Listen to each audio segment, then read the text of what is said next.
For me, laban sa fake news, laganap na yan sa Banwaan ta and sa buong Pilipinas and sa buong mundo ang fake news. For me, kay puwantang mas pararumon ang satuyang kaisipan about sa mga fake news.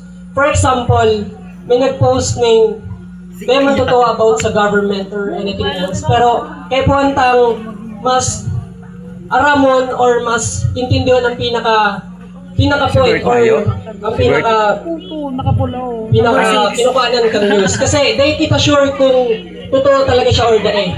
Ngunyan, dako lang naglalaganap ng mga fake news about kung saan taman. Pero para sa kung kay Puanto talagang mas aramon and mas pararumon pa ang satuyang mga pag-iisip about sa mga fake news na yan. Thank you, good. Thank you so much. Number 1. Grabe. Inisip-isipan niyo talaga pa. Kaya ko lang magkakaroon ng fake news. Yes, partner. Hindi na talagang naghanap. So, dapat ang kalbuhan, credible source. Yes. Sabi nga Sa mga nasa kanto-kanto, credible source. Gaganap. Partner, sabi nga ni Duman, sabi Duman, okay ka si EJ, si No, Brent. iyan, fake news yan. Fake. Napasala kita dyan. Akala ko, Kaya dapat ito. maghabol ka mo sa credible source.